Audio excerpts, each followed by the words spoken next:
Saya jelaskan dulu bahwa ada tingkat advance dari facial expression yang disebut Facial Action Coding System atau FACS. Ini adalah sebuah sistem pengkodean wajah manusia berdasarkan otot-otot wajah yang bergerak. Dan ini biasanya dipergunakan untuk menunjukkan secara pasti ekspresi apa yang ditunjukkan. Jadi kalau expert yang melihat ini, dia akan bisa mengulang lagi ekspresinya. Dan kalau kita lihat di sini ada kodenya FACS, AU atau Action Unit 64, 12, 14 dan sebagainya. Itu adalah kode aja. Kode yang menyatakan misalnya kalau 14 ada lip dimpler. Atau ini ya? Begini. Oh ya, ada perubahan ekspresi di bagian bibir gitu di ujung ya. bibir. Ujung bibir. Kalau kemudian ada lip spot itu kurang lebih bibirnya naik ke atas, bukan naik, tapi terpisah satu yang atas dan bawah, seperti orang tersenyum, nganga gitu ya. Nah, itu biasanya menunjukkan apa itu kalau dia? Kalau digabung, jadi kita nggak bisa satu-satu nih. Kalau digabung, ini menunjukkan dia sedang tersenyum, mikir sambil tersenyum, matanya turun ke bawah, mikir sambil tersenyum. Berarti ada perbedaan antara dua frame ini ya, yang ini antara ini mungkin bisa teman juga bisa lihat juga ini sedikit belum tersenyum, tapi udah mulai semeringah gitu ya. Ini kemudian mulai semeringah gini ya langsung gitu. Berarti memang dalam waktu seperti sepersekian itu bisa berubah seperti itu ya? Bisa. Jadi dalam wawancara unedited Metro TV yang diberikan ke saya, itu saya bisa melihat dari senyum-senyum, kemudian ada ekspresi ini. Jadi konteksnya waktu itu adalah ketika Jessica ditanya apakah menaruh cyanida ke dalam gelas Mirna, secangkir Mirna. Dan dalam kalimat pertama dia menyanggah, tidak masalah. Yang kedua seperti ini. Nah, nanti kita akan tanyakan juga nanti mengenai bagaimana hipotesa Mas waktu awal apakah benar dari menunjukkan ekspresinya. Namun kita sudah dulu sejenak, Mas. Ya, kita tunggu dulu biar penasaran juga pemirsa. Pemirsa tolong terus di Selamat Pagi Indonesia. Siapa pemirsa, kita kembali bersama Mas Handoko. Dari hipotesa yang didapatkan dari hasil juga FACS ini apa, Mas sebenarnya? Tadi sebelum kita masuk ke hipotesa awal, harap diingat bahwa kita selalu menganalisa berdasarkan konteks. Konteks kalimat tadi adalah Jessica mengatakan saya, kemudian ada jeda waktu, geleng kepala, baru mengatakan tidak menaruh apa-apa ke gelas Mirna. Nah, antara saya, jeda kata-kata dan geleng-geleng kepala, saya menemukan ekspresi ini. Berdasarkan hipotesa saya, ini menunjukkan adanya ketidakselarasan antara kata-kata yang diucapkan dengan ekspresi. Ya. Apakah saat itu dia lagi kepikiran hal-hal yang lucu misalnya, atau dia barusan dibecandain, atau mungkin entah apa yang membuat dia lucu, atau memang ya tadi kemungkinan dia berbohong. Ya. Gitu ya. Jadi selalu ada hipotesa seperti itu. Nah, kenapa saya muncul hipotesa seperti itu? Karena saat itu pertanyaannya tuh sangat straight. Apakah menaruh sesuatu? Dan itu kan sangat membahayakan dia. Ya. Dan kemudian Jessica ini adalah seorang sahabat dekat yang dikangenin, kemudian ketemuan dan sebagainya. Kemudian sahabat dekat yang melihat langsung kronologis kematian sahabatnya. Dan yang ketiga, dia sedang disudutkan. Yang pertanyaan itu tadi. Iya, disudutkan oleh masyarakat. Seakan-akan dia adalah terduga pelakunya. Untuk reaksi dalam menjawab pertanyaan seserius itu, saya menemukan senyum, saya curiga. Pada saat itu juga muncul hipotesa awal itu. Tapi kecurigaan saya harus divalidasi lagi oleh tokoh psikiater, oleh investigator dan sebagainya. Tapi ngomong-ngomong soal senyum, maaf boleh nimbrung sebentar nggak? Saya penasaran banget. Jadi tadi Anda mengatakan bahwa ada senyum di tengah-tengah pertanyaan yang membabi buta begitu, yang menyudutkan. Nah, contoh pribadi saya begitu, kalau saya merasa disudutkan, saya akan berusaha setenang mungkin dan akhirnya malah mengeluarkan senyum. Mungkin bukan senyum tapi lebih ke smart gitu ya. Bahasa Inggrisnya seperti menyeringai kecil, menyeringai kecil atau kayak tenang gitu kan, bahwa saya tidak seperti itu gimana? Nah, itu dia. Lain senyum smirk dengan senyum yang ini. Jadi senyum tuh ada 18 senyum sebetulnya. Ada 18 macam jenis senyum. Salah satunya adalah smirk. Mas Handoko, ini kan kalau kita lihat ada konsistensi ya dari awal rekonstruksi, kemudian diwawancarai beberapa media, sampai dengan pada saat penangkapan pun, sampai dengan pada saat pemeriksaan itu konsisten tetap tersenyum, tapi ada yang menyebut bahwa ini sebenarnya Jessica ini memiliki smiley face. Bagaimana jawab itu? untuk menjawab itu sebetulnya yang namanya karakter atau typical smile yang seperti itu, sebagai orang yang memahami cara analisanya, saya tetap bisa melihatnya. Apakah memang senyum itu senyum bahagia, atau kok tadi poker smile, senyumnya pura-pura, ya seperti itu, senyum yang berusaha menjaga ketenangan. Diagnosa Anda senyum Jessica ini senyum apa? Hipotesa awal. Senyum yang ke-19 mungkin? Iya, mungkin ke-19. Saya tidak bisa mengatakan seperti itu karena harus melihat konteks per konteks, foto per foto. Jadi nggak bisa kita bilang generalisasi senyumnya selalu senyum dari luar aja begitu. Satu lagi mungkin Mas Arif, Anda menyatakan bahwa perlu diverifikasi secara psikologi begitu ya. Verifikasi macam apa? Karena tadi juga psikolog dari UI yang juga saksi ahli juga mengatakan memang data-data hasil tes psikologinya belum beliau verifikasi begitu. Salah satunya adalah tes seperti itu, tes verifikasi, kemudian oleh investigator juga ditanyakan di bagian tadi. Contoh pertanyaannya misalnya diulang lagi, kemudian diperdalam misalnya di kata-kata tidak menaruh apa-apa. Apa-apanya ini yang harus diperdalam. Apa-apa, apakah betul satu sianida, ataukah bukan sianida, ataukah tidak menaruh apa-apa memang. Betul. Ya, jadi itu harus divalidasi, dan cara memvalidasinya bisa dengan teknik analisa, misalnya analisa verbal, yang tadi saya sempat katakan ada 3 analisa verbal yang saat ini dipakai di dunia. Salah satunya adalah statement validity analysis. Itu sampai sekarang masih dipakai di pengadilan tinggi Eropa Barat, dari mulai Jerman, Swedia, Belanda, New Zealand dan sebagainya. Dan itu bisa dipergunakan untuk menganalisa statement orang, apakah orang itu jujur atau bohong. Sejauh ini validitasnya tinggi atau bagaimana?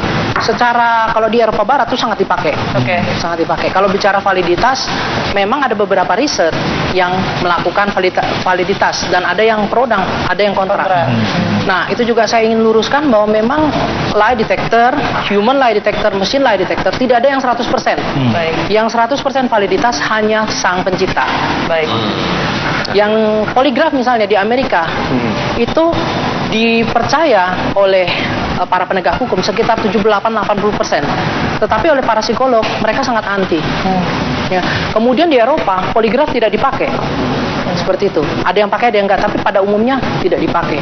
Jadi kalau berbicara mesin lie detector tetap ada plus dan minus, tidak bisa 100%. Harus disertai oleh bukti, oleh sejumlah, ya seperti yang saat ini dilakukan oleh penegak hukum, ada ahli yang diundang. Ahli psikologi, ahli psikiater, ahli semuanya diundang. Berarti kalau untuk proses hukum di Indonesia ini hanya sebagai tambahan data begitu ya? Iya. Karena ternyata tadi juga dikonfirmasi bahwa katanya kan ada asumsi yang mengatakan kalau orang sedang berbohong tidak berani menatap mata begitu, atau matanya sering melihat ke kiri atau ke kanan, tapi ternyata seperti itu tidak bisa. Itu sangat bahaya sekali berpikir seperti itu. Nanti pengaruhnya kemana-mana. Misalnya seorang HRD, dia melihat pelamar kerja matanya ke kiri ke kanan nggak diterima. Kemudian sampai suami istri juga kayak gitu. Sangat berbahaya. Ekspresi Jessica. Ini ekspresinya di Jessica ini ya Mas ya. Iya. Oke, ini berbagai ekspresi yang berbeda-beda juga. Nah, ini banyak sekali mungkin yang mengatakan mungkin kita sampaikan mengenai tadi yang fakta dari kita dapat ini ya. Ini ada juga mengatakan bagaimana hipotesa awal. Nah, ini yang mengatakan kalau membaca wajah dengan muka poker atau muka yang sama, namun ekspresi baik itu muka ataupun juga nada itu sama. Berbeda. Itu bagaimana tuh Mas membacanya? Kalau berbicara di foto ini, ini tidak ada yang disebut poker smile, nggak ada. Di sini semuanya kelihatan, ya di sini sedang menjawab pertanyaan. Ini kan buram, saya nggak lihat, tapi ini mungkin senyum. Ini kemungkinan antara dia kecapean atau dia sedih. Kecapean atau sedih. Antara dua ini diambil sama ya? Hampir sama ya. Ya, antara kecapean atau sedih ini. Atau lagi ya capek aja, santai, netral, seperti ini mukanya. Nah, kita sampaikan mengenai Jessica sekarang yang mungkin kalau saya berbicara mengenai human lie detector ini, kan Mas juga bisa dikatakan sebagai salah satu praktisi pertama ya di Indonesia ya. Nah, apakah dengan pengalaman yang sudah didapatkan sekarang ini juga ini bisa menjadi satu bahan juga pertimbangan dari pihak kepolisian juga untuk bisa mengungkap satu kasus tersendiri gitu Mas? Iya, sebetulnya yang disebut human lie detector adalah seorang investigator yang belajar cara membedakan jujur atau bohong dari sebuah cerita atau sebuah pernyataan. Kenyataannya saat ini para investigator di Indonesia juga ada yang belajar seperti itu. Jadi memang penerapannya sudah ada secara general. Hanya ini lebih ketika berbicara saya justru mengaplikasikan dalam hidup sehari-hari. Misalnya saya mengadakan seminar dan sebagainya, tapi hidup sehari-hari bukan dalam konteks penegakan hukum. Ya, seperti itu ya. Nah, kalau kita berbicara mengenai tadi kan sempat kita ngobrol awal itu mengatakan kalau misalkan untuk cara-cara teknik untuk membaca seperti itu yang mata ke kiri ke kanan itu berbahaya. Lantas seperti apa sih Mas kalau misalnya bisa dikatakan untuk saran kepada masyarakat itu sendiri? Yang harus kita mungkin kita bisa mengingat satu peribahasa yang menyatakan tidak kenal maka tidak sayang. Saya perdalam. Tidak kenal di sini artinya kita harus tahu betul gimana pasangan kita saat berbicara, saat berdiri, posisi tangannya, posisi kakinya, manggut-manggut Mas Marvin, senyum dan sebagainya. Sudah kebaca semua ya. Kemudian pada saat dia marah seperti apa, marah sekali seperti apa.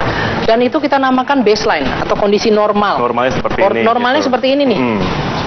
Ketika dia menyimpang dari kondisi normal, yang misalnya, yang biasanya dia melihat selalu lurus ke depan, kemudian dia ke bawah, atau dia ke kanan, penyimpangan, kita curiga, ada apa di bagian itu? Atau ada apa di kalimat itu?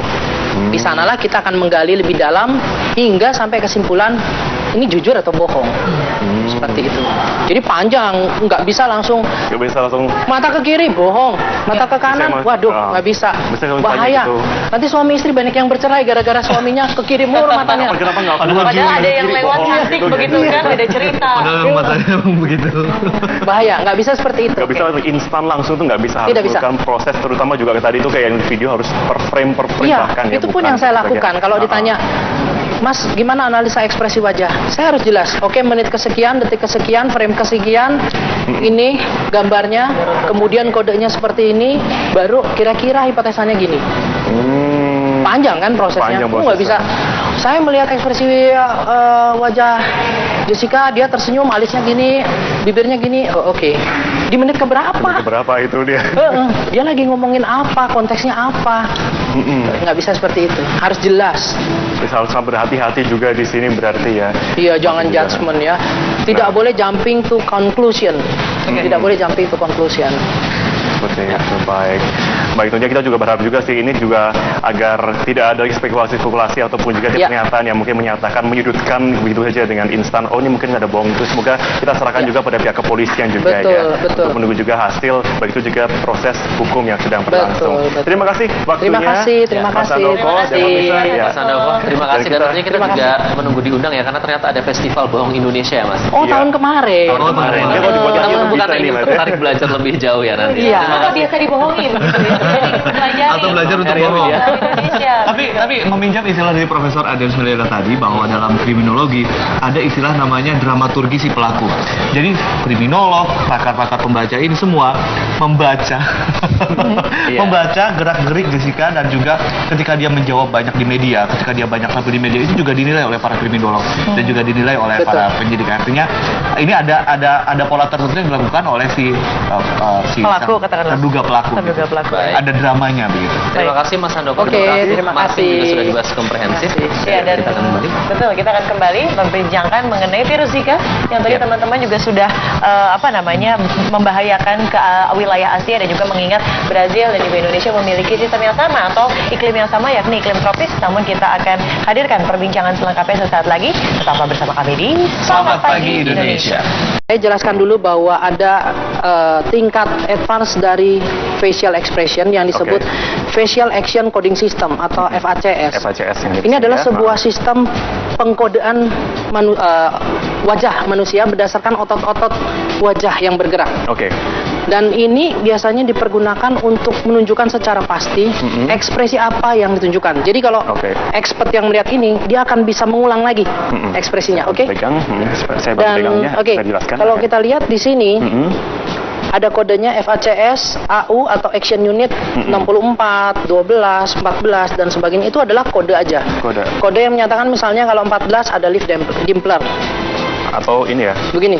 Oh ya, ada perubahan ekspresi di bagian bibir gitu di ujung ya. bibir. Ujung bibir.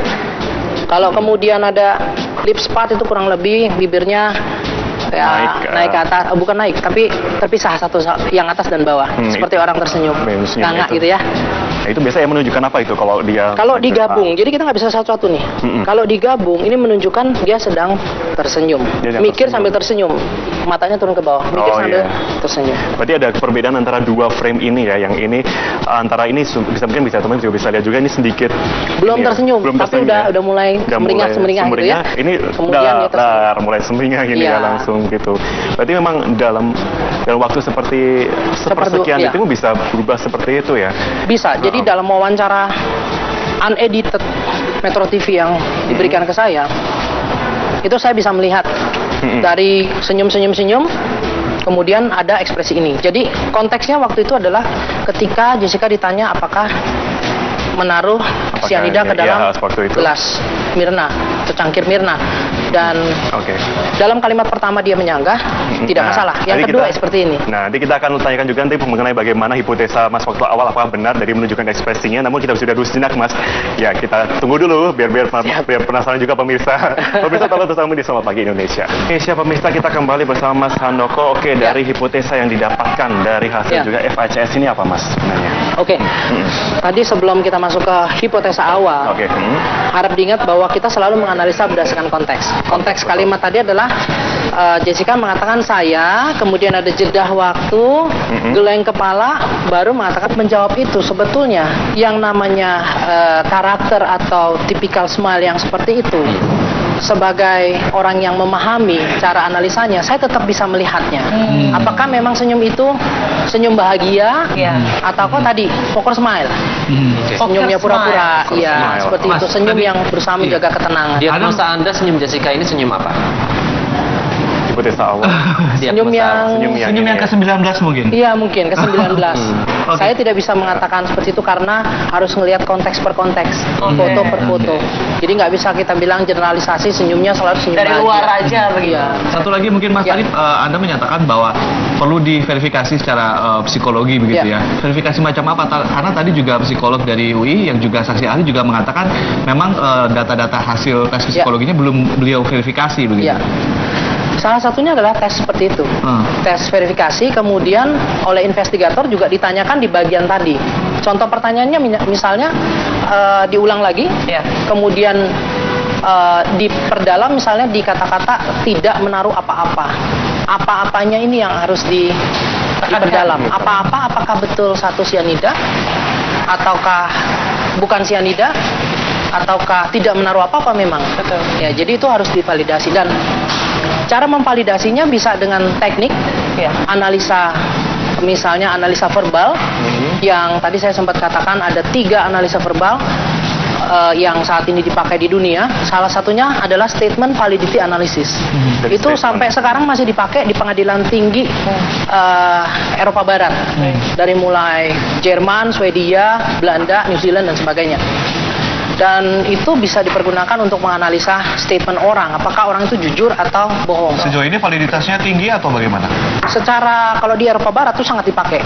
Sangat dipakai. Kalau bicara validitas, memang ada beberapa riset yang melakukan validitas, dan ada yang pro dan ada yang kontra. Nah, itu juga saya ingin luruskan bahwa memang lie detector, human lie detector, machine lie detector tidak ada yang 100%. Yang 100% validitas hanya sang pencipta. Yang poligraf misalnya di Amerika, itu dipercaya oleh para penegak hukum sekitar 78-80%. Tetapi oleh para psikolog, mereka sangat tahu sebuah pernyataan. Kenyataannya saat ini para investigator di Indonesia juga ada yang belajar seperti itu. Jadi memang penerapannya sudah ada secara general. Hanya ini lebih ketika berbicara saya justru mengaplikasikan dalam hidup sehari-hari.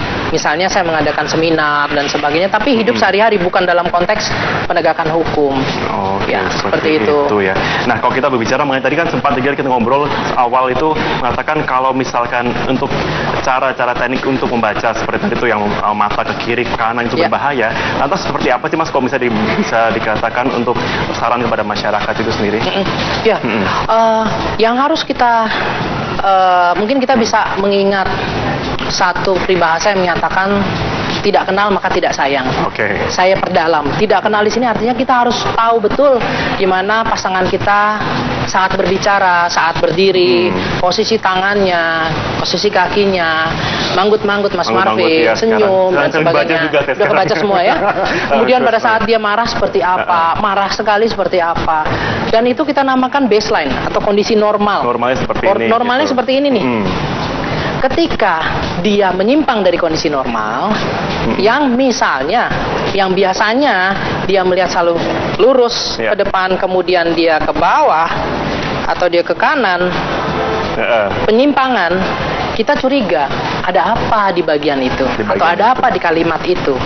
Di sanalah kita akan menggali lebih dalam, hingga sampai kesimpulan, ini jujur atau bohong. Seperti itu.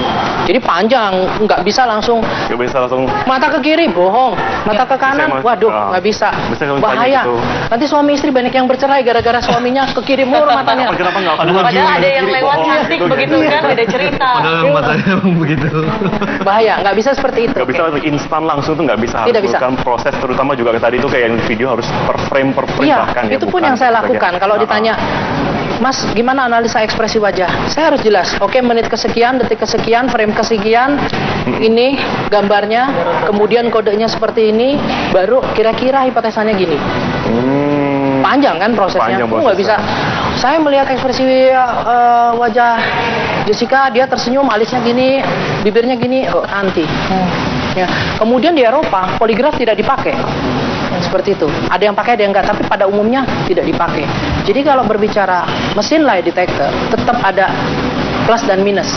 Tidak bisa 100%. Harus disertai oleh bukti, oleh sejumlah, ya seperti yang saat ini dilakukan oleh penegak hukum, ada ahli yang diundang.